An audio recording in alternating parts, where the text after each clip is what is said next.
Last month, Congress approved a record amount of money for Native American tribes in the American Rescue Plan. Today, First Lady Jill Biden spent the second of 2 days in Indian country, meeting with Navajo officials and hearing about their needs after a devastating COVID-19 outbreak on the Navajo Nation last year. Stephanie Sy reports on what the potential future looks like for Indigenous Americans. Judy, as we've been reporting throughout the pandemic, American Indians and Native Alaskans have been hit hard with a higher mortality rate than any other ethnic group in the United States. There are some positive signs now, a stretch of many days on the Navajo Nation where there has not been a single COVID-related death. More than half the residents are now vaccinated. Now tribal communities look forward to an infusion of resources. The COVID stimulus bill allocates $31 billion to serve them and includes $20 billion that goes directly to tribal governments, $6 billion to bolster health systems, and more than $1 billion for housing. To talk about why this money is needed, we're joined by Nick Tilson from the Pine Ridge Indian Reservation. He is the founder and CEO of NDN Collective and an activist for tribal rights over lands. Nick Tilson, welcome back to the NewsHour. It's good to have you. You have often talked about Indigenous power. How much does this funding mean to you and other Native leaders, especially after this year of tremendous loss? This is a pretty monumentous step forward. You know, this is one of the biggest single investments that the federal government has ever made in history directly to Indigenous people. And so it's a step in the right direction. And it's a realization that our advocacy and our efforts to be seen in society today and our struggles to be realized are things that need to be invested into. And so we're happy about the big investments going directly to tribes. We're happy about the investments to save native languages. We're happy about the $1 billion investment into broadband, into some of really not just Native communities, but some of the most underinvested communities in the whole country. You know, you take like this opportunity of $1 billion being invested into Navajo, but you also have 65,000 people at Navajo who don't have power. Is broadband going to affect those people right out of the gate? And so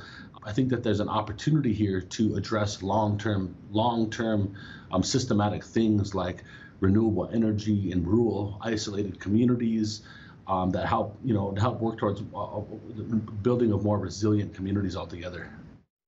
The federal government has held billions of dollars in trust to support tribal communities, but critics have often said they still do not get enough support. Does this funding, Nick Tilson, help set up a future where Native communities might need to depend less on congressional appropriations? There's really no amount of money that Congress can appropriate to fix its relationship with Indigenous people.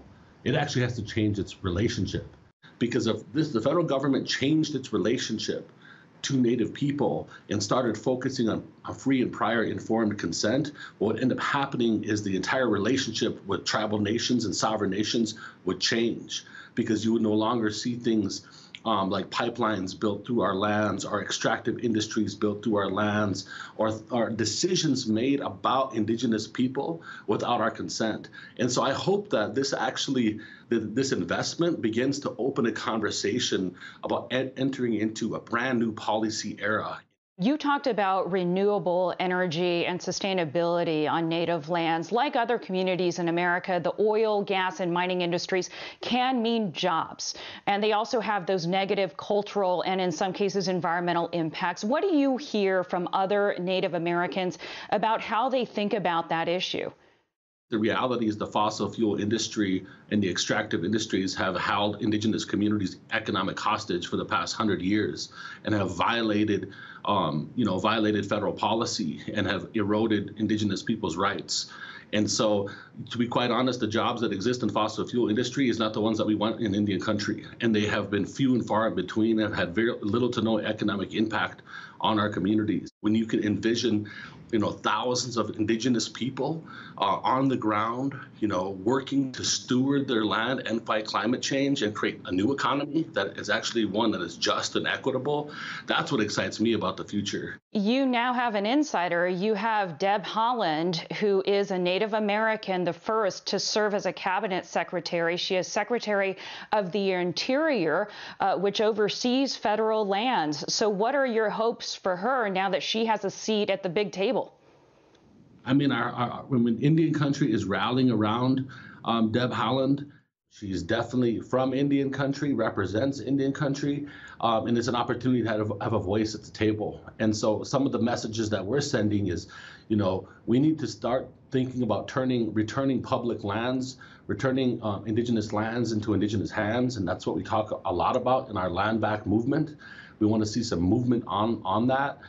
We also want to make sure that that in our dealings with the Department of Interior, that we end up actually moving to this era of consent, and I think that Deb Haaland is a big advocate for that. Nick Tilson joining us from the Pine Ridge Indian Reservation. Thank you so much for sharing your perspective, Nick. Absolutely. Thanks for having me on.